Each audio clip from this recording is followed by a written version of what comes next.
Hi guys, Drea from Aloha Plant Life here and welcome back to my channel. So I mentioned in one of my recent videos that I would put together a video for you guys explaining how to help maintain variegation in your plants that have unstable variegation. And so that's what we're going to be discussing today. Now in the case of houseplants that have unstable chimeric variegation, most of the time what we're going to be talking about when we're talking about preserving that variegation is trying to stop the plant from reverting back to its all green self. However, in the case of albo plants or other plants that have high levels of sectoral variegation like that, and I'm talking where half the leaf goes completely white or completely yellow or whatever color, or whole leaves are going completely white, completely yellow, whatever color, you also need to be mindful of keeping that in check, not just the all green leaves, because if a plant goes completely white, yellow, whatever it may be, it's not going to be able to survive. It's no longer going to be able to photosynthesize. So in most cases, what I really want you guys to think about and kind of strive for is to maintain a 50-50 ratio of green to whatever other color your plant is. By doing that, you're going to be able to keep the plant as happy and healthy as possible, and you're still going to be enjoying a high level of variegation in your plants. So how exactly do we go about achieving this? The first and foremost thing that you need to be doing is providing the most ideal environment possible for your unstably variegated plant.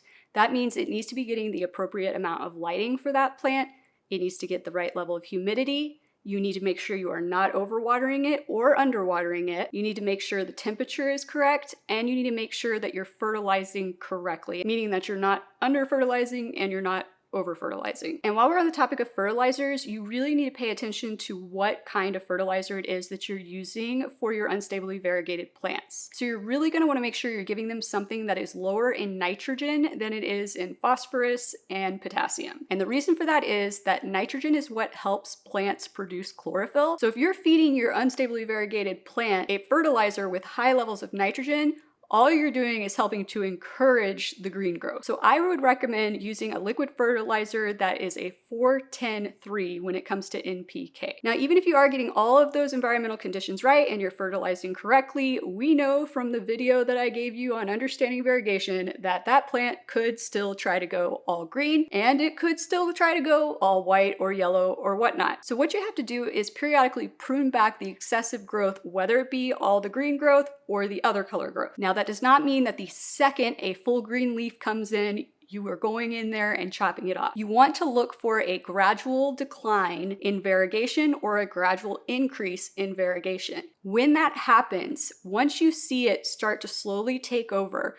when it's starting to get close to being all green, or it's put out maybe 2 fully green leaves or 2 fully white leaves, at that point, that's when you want to go in and start pruning. Now, when you're pruning, you need to be very, very strategic in where you're making your cuts. If you don't make it in the right place, you might get another all green leaf or another all white leaf or whatever it may be. So you really got to pay attention to where it is you're making your cuts. Now, on most of these unstably variegated plants, you will see some of that variegation on the stem, even if it's just like a single line of color on the stem of the plant, when it's at a point where we still have variegation and we're still capable of producing another variegated leaf. So if you're looking at the stems of the last 2 leaves that came in and the stems are all green, you need to go further down to prune. You want to prune below an area where you see some type of variegation on that stem. That way you know that there is still variegation happening in the cells of that plant and that it's possible for that next leaf that comes out to be variegated. So once you've found that spot on your plant, as usual, you're just going to want to make a nice clean cut right below a node. Once you've made that cut, it pretty much is just a waiting game. Make sure you're still providing the ideal conditions for this plant, fertilizing correctly,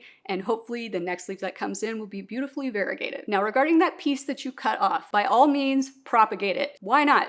Propagate it. You never know what's going to happen. It could produce some variegated leaves from that propagation, but the odds are definitely smaller that it will happen. But you're still going to be able to grow a beautiful green version of that plant to either keep for yourself, give to a friend, sell to someone, whatever it may be. So once you've gotten your plant back to that kind of ideal 50-50 ratio that we're looking for, you can just sit back and relax for a bit, but keep an eye once again on the new growth that's coming in. If you see it start to decline one direction or the other, then you're going to want to go in and you're going to want to do that strategic pruning again. Now, this will not work forever. Eventually, your plant still could revert to all green, but this is going to be your best bet at making sure that the plant does not go too far one direction or the other, and that you are able to enjoy that variegation for a longer period of time. But if any of you guys have any additional tips for helping to preserve variegation in unstably variegated plants, please comment down below and let us know. Hopefully you guys have enjoyed this video and will be able to make good use of these tips that I've given you today. If so, please remember to hit that like and/or subscribe button. And if you aren't sure whether your plant is unstably variegated or stably variegated, you can check out these two videos next. Thanks for joining me today, you guys, and I'll see you again next time. Aloha!